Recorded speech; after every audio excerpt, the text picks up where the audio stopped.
brought to you by Silver Pumps. Top quality और consistent performance के लिए सिर्फ सिल्वर पंप्स नाम याद रखना। दिल्ली में यमुना को लेकर के एक बार फिर रार ठन गई है, वो भी विधानसभा चुनावों के दौरान। दरअसल मेरे पीछे ये यमुना राजधानी दिल्ली की लाइफलाइन मानी जाती है।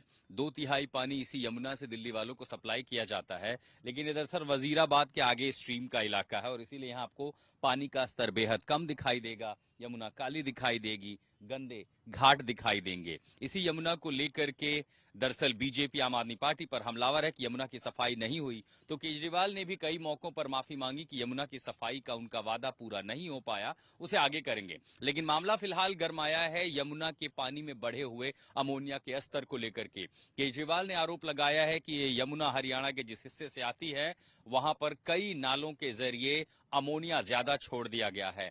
अमोनिया का स्तर बढ़ने के चलते अब दिल्ली के कई इलाकों में लगभग 30% आबादी को पानी नहीं मिल पाएगा, पानी की किल्लत होगी। केजरीवाल ने यहां तक कह दिया कि हरियाणा ने यमुना में जहर घोल दिया है, जिसके चलते बड़ी त्रासदी हो सकती है। उस बयान को दिल्ली जल बोर्ड ने खारिज तो कर दिया, लेकिन दिल्ली जल बोर्ड के अधिकारी ने अपने नोट में ये कहा है कि फिलहाल यमुना में अमोनिया की मात्रा 6 ppm हो गई है। आपको बताएं कि दरअसल यमुना जहां से आ रही है इसके पीछे वजीराबाद का इलाका है थोड़ी दूरी पर, और वहीं पर दरअसल पानी को एक बैराज से रोका गया है। वजीराबाद के पीछे हरियाणा के सोनीपत इलाके से आती है और उसी जल बोर्ड के नोट में लिखा हुआ है कि हरियाणा में भी दरअसल कई ऐसे नाले हैं जिस पर ड्रेनेज का काम चल रहा है, पाइपलाइन डाली जा रही है ताकि पानी को ट्रीट करके डाला जा सके, और अगर ट्रीट नहीं किया जाता है तो नाले का पानी यमुना में मिलेगा। वहीं दिल्ली के कई नाले भी इस यमुना में मिलते हैं जिससे पानी गंदा होता है। अब इसी को लेकर के बीजेपी हरियाणा के मुख्यमंत्री मुकदमा ठोकना चाहते हैं, मानहानि का मुकदमा कर रहे हैं केजरीवाल के खिलाफ। तो आम आदमी पार्टी भी चुनाव आयोग का दरवाजा खटखटा रही है, लेकिन कुल मिलाकर के यमुना में अमोनिया की मात्रा बढ़ जाना पहली बार नहीं हुआ है।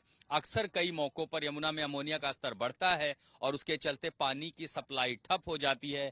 ये वही यमुना है जो दिल्ली की सियासत में इस समय फिलहाल विवादों का केंद्र बनी है, आरोप प्रत्यारोपों का केंद्र बनी है। यमुना की स्थिति बेहतर तो नहीं हुई, लेकिन चुनाव में तीनों पार्टियां आक्रामक जरूर हो गई हैं। फिलहाल यमुना को लेकर के अब दरवाजा चुनाव आयोग का खटखटाया जा रहा है। दिल्ली में यमुना किनारे शगुन भारद्वाज के साथ मैं आशुतोष मिश्रा।